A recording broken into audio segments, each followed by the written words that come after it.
presentation. I think it's very good for people in this room who are dealing with mobility on a day-to-day basis to have a kind of a broader perspective of the political developments. And I think it's been very interesting what we have heard this morning, this combination between mobility, education and employment. I think it gives a kind of a new twist to the whole situation. I think something we have to also think about very carefully. Now, what I would like to do now, very quickly, is to go through a few information on how I think the ACC should be responding to issues like this. And then afterwards, we maybe have some minutes to ask a few questions. And we're running a bit late. I think we should take the opportunity, this time being here with us, to ask further questions, but maybe also to give him some input from how we see things, especially in relation to the new program.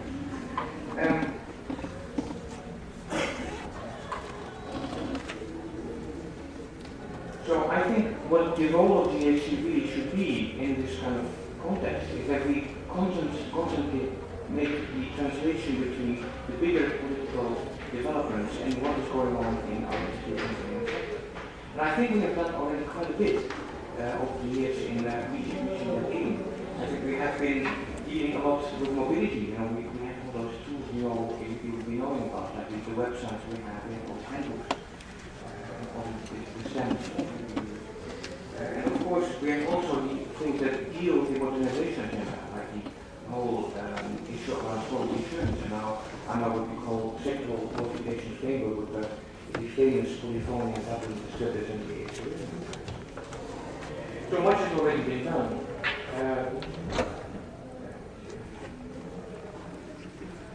And here you see some of those issues we're going to develop. And I might draw your attention to something that is now actually being developed by the European Federation of National Youth Orchestras, who is now developing something called a mobility pass, because they are trying to establish a exchange system for students playing in this orchestra, and they have now received a grant from the European Commission to continue.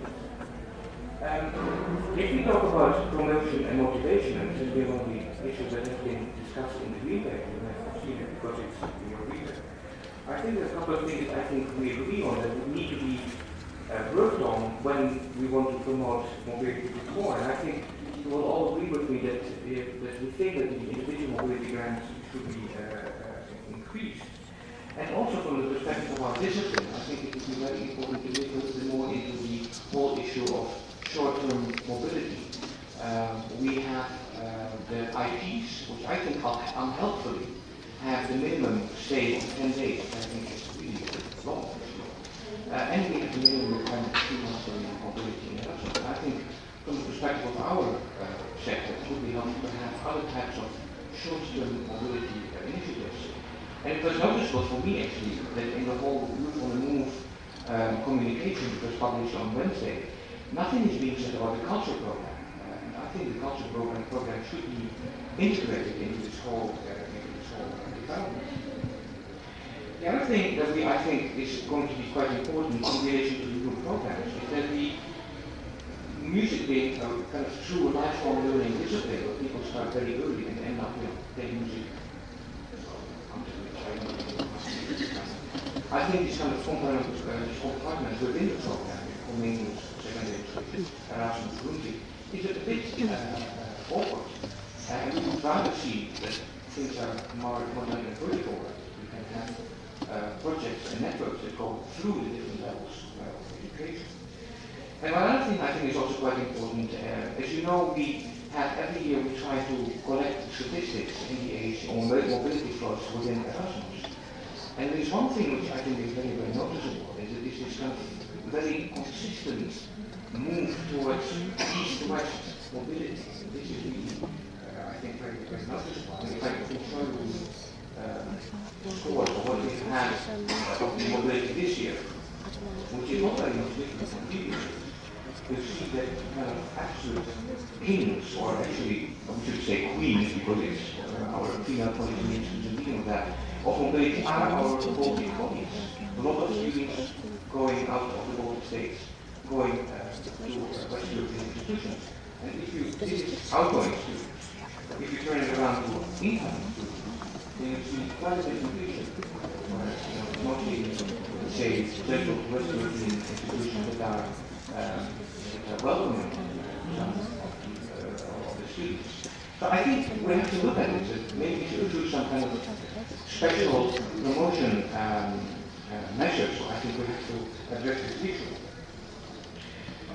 When we talk about the modernization agenda, I think that we have to be grateful for the European Union that they really are constantly putting this issue of funding for higher education on the agenda.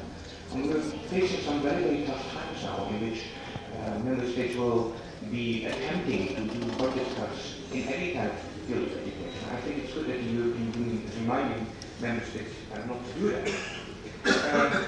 I think that our sector would be helped if there would be more subject-specific measures. So we have been, for example, already advocated some time for subject-specific volunteer promoters. We have, as you all know, all kinds of ECTS councils we have, and now we have volunteer promoters which are running around in our countries.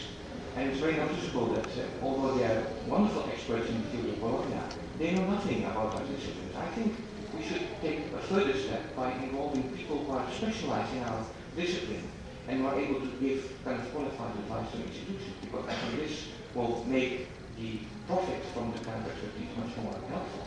And this is one of the things we have been also trying to establish in the 44-year project. And then, of course, our working quality assurance. I mean, Christian mentioned this as a very important subject. I think he's right. We work a lot with national quality assurance agencies, and we compare the criteria we have developed in the AAC in relation to quality assurance and accreditation with the criteria of the national agency. And there's one issue which I find very, very noticeable, and that is that in the national criteria for quality assurance, there's hardly any reference to either European collaboration or international strategy development in higher education. There are always one or two questions in relation to mobility. Of course, you have the organized mobility, well, recognition, this or that. But never a question about how I see kind of a role of European international strategy within the overall strategy of your institution. And I think this is something that really needs to be addressed in the kind of bigger picture of how where this is going. The multidimensional ranking, I'm not going to go into that. It's a very big and very sensitive political issue. I can assure you that we are monitoring this very closely. We're part of an advisory board that deals with this ranking, and it's mainly the discussion revolves about the criteria that are going to be used to make this ranking, which is basically a list of institutions, how good they're doing in certain areas. And I think they have to be very careful that not things are being developed that could be actually harmful to our institutions. And one other thing I noticed in the communication, I asked myself, so where is the kind of European dimension in all this, where it's mostly describing what the member states should be doing? I was missing a little bit of more proposals in relation to European cooperation. I'm missing, for example, completely the whole issue of joint European programs, which I think is a very interesting initiative that comes directly out of the whole development of European cooperation in the Bologna process. Another issue which I think as a sector we should never forget is the whole issue of recognition. We tend to say, oh, qualifications are not important in music, but actually in the office we get quite a few questions from people who move to different countries and they say, my qualification is not being recognized. I can't teach in a different country. What can you help us? I think this is something that we need to look at in both ways, horizontal mobility. Let's face it, ECTS is not solving all the problems we have with recognition and study mobility, and also vertical mobility, people moving from the bachelor to the master in different countries, or even after studies. More work is needed there.